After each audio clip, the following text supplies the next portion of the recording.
శ్రీమాత్రే నమ. జయ గురు దత్తాత్రేయ నమ. ఈ వీడియోలో మనం వృషభ రాశి వారు అదృష్టవంతులుగా మారాలంటే ఏ జాగ్రత్తలు తీసుకోవాలి, ఏ దైవాన్ని పూజించాలి, ఎటువంటి నియమాలు పాటించాలి అన్న విషయాన్ని శాస్త్రీయ పద్ధతిలో వివరించే ప్రయత్నం చేయడం జరుగుతుంది. మరి వృషభ రాశి కంప్లీట్గా ఇది భూతత్వ రాశి, అలాగే స్త్రీ రాశి మాట. రాశులు మనకి 12 రాశుల్లో 6 రాశులు స్త్రీ రాశులు, 6 రాశులు పురుష రాశులు ఉంటాయి. ఇందులో వృషభం స్త్రీ రాశిగా నిర్ణయించడం జరిగింది. అలాగే ఈ రాశికి అధిపతి అయినటువంటి శుక్రుడు, అలాగే శుక్రుడికి అధిదేవత అయినటువంటి లక్ష్మీదేవి, ఇదంతా కూడా స్త్రీల యొక్క ఆధిపత్యంతో నడిచే రాశి అవటం వల్ల ఇది లక్ష్మీప్రదమైనటువంటిది. అందుకనే ఈ రాశిలో జన్మించిన వారు స్వభావసిద్ధంగా ఒక స్థిరపడినటువంటి ఉన్నత స్థాయి కుటుంబంలోనే జన్మించడం జరుగుతుంటుంది. అంటే కాలానుగుణంగా ఎత్తుపల్లాలు రావచ్చు, కానీ ఇప్పుడుగా వీళ్ళు పుట్టినప్పటికైనా కాకపోయినా గతంలోనైనా ఒక ఉన్నత శ్రేణి కుటుంబానికి చెంది ఉంటారు. చాలా వరకు ప్రస్తుతం ఉన్నటువంటి సాంప్రదాయాలు, కట్టుబాట్లని వీటిని ఎక్కువగా గౌరవిస్తూ మంచి నేమ్ ఉన్న కుటుంబంలో జన్మించడం జరుగుతూ ఉంటుంది. సో వీళ్ళు ఎక్కువగా కొంత వ్యవసాయ బ్యాక్గ్రౌండ్ కూడా ఉండడం జరుగుతూ ఉంటుంది. సో ఈ కారణం వల్ల ఈ వృషభ రాశిలో అంటే ఇందులో అమ్మాయిలు జన్మించినా అబ్బాయిలు జన్మించినా కూడా ఫస్ట్ నుంచి కూడా వీళ్ళు చిన్నతనం నుంచే బాధ్యతాయుతంగా ఉండాలి, అలాగే ధనాన్ని కొంతవరకు స్వతంత్రంగా సంపాదించాలి, అలాగే ఎక్కువగా సంపాదించిన ధనం ఈ భూమి లేదట స్థిరాస్తి మీద ఎక్కువగా పెట్టుబడి పెట్టడానికి ప్రయత్నం చేస్తుంటారు. ఆ విధంగా వీళ్ళు కుటుంబ సభ్యులందరూ కూడా ఆర్థికంగా కొద్దిగా జాగ్రత్త పడలేయడం వల్ల వీళ్ళు కూడా చాలా జాగ్రత్తగా జీవితాన్ని కష్టపడి ముందుకు తీసుకెళ్తూ ఉంటారు. మరి ఈ రాశిలో ఉన్నటువంటి నక్షత్రాలను ఒక్కసారి మనం పరిశీలిస్తే కృత్తికా నక్షత్రం. సో ఈ కృత్తిక, రోహిణి, మృగశిర, ఈ కృత్తికా నక్షత్ర జాతకులకు ఎలా ఉంటుందంటే ఈ నక్షత్రానికి ఈ సుబ్రహ్మణ్య స్వామి అధిదేవతగా ఉండడం, అగ్ని అధిదేవత అవడం వలన వీళ్ళు తొందరగానే ధన సంపాదన చేసే ప్రయత్నం చేస్తూ ఉంటారు. అలాగే ఒక గృహం కట్టుకోవడం కూడా ఇంచుమించుగా 26-28 సంవత్సరాలకే బాగా స్థిరపడి మరి సంపాదించే స్థాయికి వచ్చి వివాహం కూడా తొందరగానే జరిగి సెటిల్ అవ్వడం జరుగుతుంటుంది. సో వీళ్ళు మంచి అదృష్టవంతులుగా ఉంటారు. ఎందుకంటే వీళ్ళకి రవి దశలో ప్రారంభం అవుతుంది కాబట్టి చాలా యాక్టివ్గా ఉంటారు. దాని తర్వాత చంద్రుడు, దాని తర్వాత వచ్చినటువంటి కుజుడు, అదొక 17 సంవత్సరాలు, ఇదేమో ఒక 2-2 సంవత్సరాలు కాబట్టి ఇంచుమించుగా 20-21 సంవత్సరాలకే విద్య కంప్లీట్ అయిపోయి దాని తర్వాత వచ్చినటువంటి రాహు దశలో చాలా వరకు మరి విశేషమైనటువంటి గ్రోత్ ఈ వృషభ రాశి వారికి కనబడుతూ ఉంటుంది. ఎందుకంటే ఈ వృషభ రాశిలో వారికి రాహు ఇదే రాశిలో ఉచ్చి పొందుతూ ఉంటాడు. అలాగే వీళ్ళకి 4వ రాశి స్థిరపడే రాశి కూడా రాహుదేశ అవ్వటం వల్ల ఏదన్నా ఈ రాశిలో జన్మించినటువంటి కృత్తికా నక్షత్ర జాతకులు జీవితంలో తొందరగా సెటిల్ అవ్వడం జరుగుతుంటుంది. దాని తర్వాత రోహిణి. రోహిణి నక్షత్రం పేరులోనే రోహణం అంటే ఎదుగుదల, ఉన్నత స్థాయికి రావడం జరుగుతూ ఉంటుంది. సో ఈ కారణం వల్ల వీళ్ళు చంద్రమహాదశలో జీవితం పుట్టడం జరుగుతూ ఉంటుంది. చంద్రుడు ఇంచుమించుగా 10 సంవత్సరాల దశ ఆ పుట్టిన దాన్ని బట్టి ఉంటుంది. దాని తర్వాత వచ్చే కుజుడు కూడా 7 సంవత్సరాలు, 17 సంవత్సరాలు. దాని తర్వాత రాహు రావడం జరుగుతుంటుంది 3వ దశగా.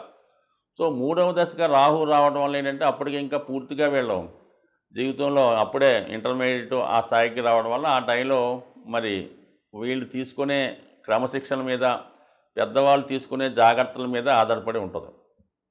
ఇదే టైంలో వాళ్ళు రాహుదశలో ఈ పిల్లల మీద శ్రద్ధ పెడితే వీళ్ళు చాలా ఉన్నత స్థాయికి జరిగి ప్రస్తుతం ఉన్నటువంటి సాఫ్ట్వేర్, బ్యాంకింగ్ రంగంలో చేరడం. దాని తర్వాత గురుమాదశ వస్తుంది. అంటే 16 సంవత్సరాలు ఈ రాహుదశ, 20 ఇంచుమించుగా ఇది 17 అంటే మళ్ళీ అందువల్లనే ఇంచుమించుగా వీళ్ళు సెటిల్ అవ్వబోతులకి ఒకసారి 32 సంవత్సరాలు దాటిపోవడం కూడా జరుగుతూ ఉంటుంది. వివాహం కూడా ఇంచుమించుగా గురుదశలోనే స్టార్ట్ అవుతుంది కాబట్టి మరి ఎక్కువగా ఇందులో పుట్టినటువంటి అబ్బాయిలకైతే మాత్రం కొద్దిగా లేటు వివాహమే అనుకూలించే అవకాశం ఉంటుంది. ఒకవేళ తొందరగా వివాహం జరిగితే మాత్రం అది 4-5 సంవత్సరాలు వివాహపరంగా ఇబ్బందులు పడటం జరుగుతూ ఉంటుంది. అందుకని ఆలోచించి ఆ జాతక ప్రకారం మిగతా గ్రహాల విషయం ప్రకారం తీసుకోవడం మంచిది.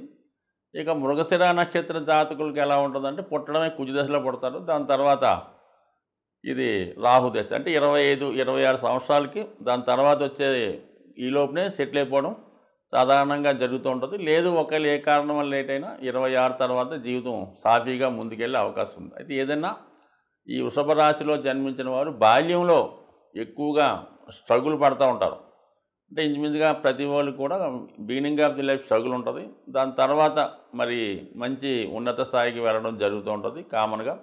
అయితే వీళ్ళు ఎక్కువగా శుక్రవారం రోజు చాలా నియమంగా జాగ్రత్తగా ఉండడం, శుక్రవారం రోజు మరి ఏదైనా అమ్మవారి ఆలయం దర్శించి అక్కడ అమ్మవారిని విధి విధానంగా పూజ చేసుకోవడం వల్ల, అలాగే శుక్రవారం రోజు సాధ్యమైనంత వరకు ధనాన్ని ఖర్చు పెట్టకుండా, అలాగే వేకువజామునే అంటే ప్రతిరోజు కూడా చేస్తే మంచిది. ఎస్పెషల్లీ శుక్రవారం మాత్రం ఉదయం పూట లెగడం, మధ్యాహ్నం నిద్రపోకుండా ఉండడం, అలాగే ఆ రోజు మంచి నియమంగా ఉండడం వల్ల దినదినంగా అంటే వీళ్ళు ఈ నియమాన్ని స్టార్ట్ చేస్తే వారం వారంకి వీళ్ళ యొక్క ఇంప్రూవ్మెంటు ఎక్కువగా కనబడడం జరుగుతూ ఉంటుంది. సో వీళ్ళలో మరి రత్నం ధరించాలి అనుకుంటే మాత్రం వీళ్ళు బాగా కలిసి వచ్చేది నెంబర్ 1గా కలిసి వచ్చేది నీలం. లైట్ కలర్లో ఉన్నటువంటి బ్లూ సఫేరు మరి వెండి ఉంగరంలో చేసుకొని రైట్ హ్యాండ్ మధ్యవేలు పెట్టుకోవడం మంచిది. అదే ఇదే రాశిలో జన్మించినటువంటి స్త్రీలకైతే మరి వీళ్ళు నిరభ్యంతరంగా పచ్చ అనే ఉంగరాన్ని పెట్టుకుంటే చిన్నదన్నా పర్లేదు, కానీ విద్యాపరంగా కానీ సంతానపరంగా కానీ అభివృద్ధికరంగా ఉండే అవకాశాలు ఎక్కువగా ఈ రాశికి వారికి కనబడుతుంటాయి. అంటే వీళ్ళు ఎక్కువగా చదువుకోవాల్సినవి ఏంటంటే శ్రీ సూక్తం, కనకదార స్తోత్రం, లక్ష్మీ స్తోత్రం ఇవి ఎక్కువగా చదువుకుంటూ కంపల్సరిగా విష్ణుమూర్తి అనుగ్రహాన్ని కంపల్సరిగా పొందబడుతుంటుంది. ఎందుకంటే సాధారణంగా ఎక్కువ వృషభ రాశి లేదా వృషభ లగ్న జాతకులు ఈ తరచూ వాళ్ళకి దగ్గరలో ఉన్నటువంటి వెంకటేశ్వర స్వామి టెంపుల్ కన్నా దర్శించవచ్చు. వీలున్న వాళ్ళు సంవత్సరంకో 2 సంవత్సరాలకు ఒకసారన్నా మరి తిరుపతిలో ఉన్నటువంటి వెంకటేశ్వర స్వామిని దర్శించడం వల్ల వీళ్ళు బాగా కలిసి వచ్చే అంశం అవుతుంటుంది. ఈ విధంగా వీళ్ళు వెంకటేశ్వర స్వామిని, విష్ణుమూర్తిని, లక్ష్మీ అమ్మవారిని పూజించుకోవడం వలన జీవితంలో తిరుగులేని ధనవంతులుగా ఖచ్చితంగా స్థాయిగా ఉంటారు. ఏదో మామూలుగా చెప్పినట్టు వీళ్ళ దగ్గర నిరంతరం ధనం నిల్వ ఉండే అవకాశం ఉంటుంది. ఇంకొక సూచన ఏంటంటే వీళ్ళు సాధ్యమైనంత వరకు ఎంతో కొంత ధనాన్ని తమ దగ్గర అంటే లిక్విడ్ క్యాష్ని నిల్వ ఉంచుకోవడం మంచిది. అంటే పూర్తిగా ఖర్చు పెట్టకుండా కొంత ధనాన్ని అది క్యాష్ బాక్స్లోనో మనీ పర్స్లోనో పెట్టుకోవడం వల్ల కంపల్సరీగా వీళ్ళకి ధనం నిల్వ ఉండే అవుతుంది. వీళ్ళకి అదృష్టకరంగా కలిసి వచ్చే సంఖ్యలు కూడా ఒకసారి 5వ సంఖ్య, 6వ సంఖ్య బాగా కలిసి వస్తుంటాయి. అలాగే శుక్రవారం దాని తర్వాత బుధవారం బాగా అనుకూలించే రోజులు. ఇంచుమించుగా మరి ఈ విషయాలు జాగ్రత్తగా పాటిస్తూ మరి వీళ్ళు జీవితంలో లైఫ్ సీక్రెట్ ఏంటంటే ధనాన్ని ఎంత పొదుపుగా వాడితే జీవితంలో అంత తొందరగా జీవితంలో పైకి వచ్చే అవకాశం ఉంటుంది. కాబట్టి ఈ విధమైన జాగ్రత్తలు తీసుకోవడం వల్ల మరి అందరికీ ఫైనాన్షియల్గా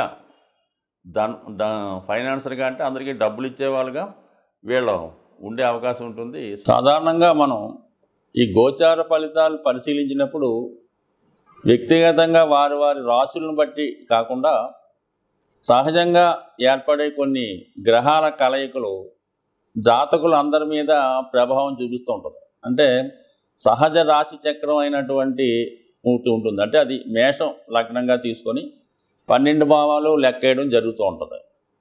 సో ఈ భావాల్లో కొన్ని గ్రహాలు బలంగా ఉన్నప్పుడు అవి జాతకులు అందరి మీద ప్రభావాన్ని చూపడం జరుగుతూ ఉంటుంది.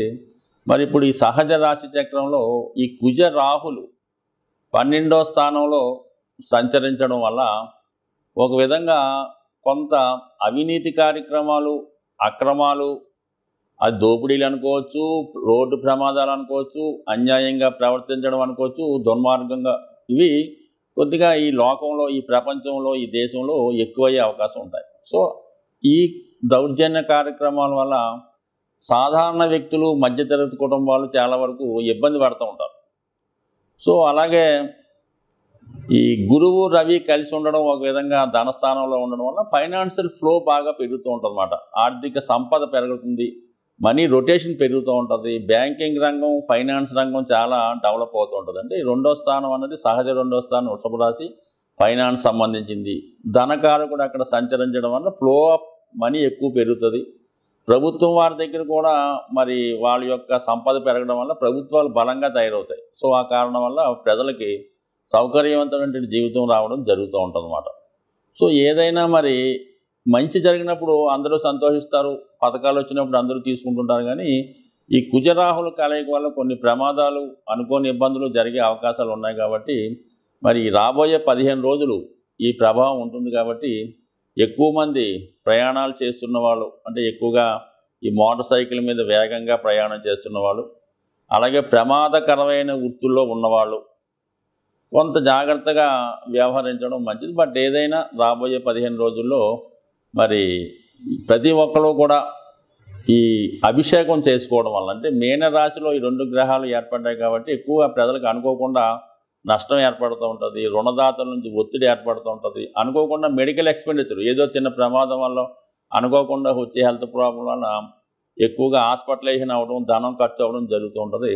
అంటే ఈ ధనం ఖర్చు అవ్వడం కంటే మనకి ఎక్కువ మోసం రూపంలో పోతుంటుంది. ఏదో చిన్న హెల్త్ ప్రాబ్లం ఉంటుంది, దాన్ని ఏదో పెద్దగా చెప్పి ఒక 1000 రూపాయలతో పోయేదానికి ఒక 10,000, ₹1,00,000 కూడా ఖర్చు పెట్టించవచ్చు. ఇటువంటి వాటి నుంచి తప్పించుకునే ప్రయత్నంలో మరి ఎక్కువగా ఈ రాహువుకి కుజుడు జలతత్వంలో కలిసి ఉండడం వల్ల మీరు లక్ష్మీ నరసింహస్వామి దేవస్థానం మనకి యాదగిరి గుట్ట, అలాగే మంగళగిరి, మరి అలాగే సింహాచలం వంటి ఈ లక్ష్మీ నరసింహస్వామి దేవస్థానం లోకల్గా ఉన్నటువంటి టెంపుల్ ఏమన్నా ఉంటే అటువంటి టెంపుల్లో విధి విధానంగా మరి స్వామికి పానకంతో అభిషేకం చేయడం వల్ల కానీ, లేదంటే పానకం నైవేద్యంగా పెట్టడం వల్ల, ఇవన్నీ కుదరని వాళ్ళు ఇంటి దగ్గరే మరి లక్ష్మీ నరసింహస్వామికి పానకాన్ని నైవేద్యంగా పెట్టడం వల్ల ఇటువంటి విపత్తుల నుంచి తప్పుకునే అవకాశం ఉంటుంది. స్వస్తి.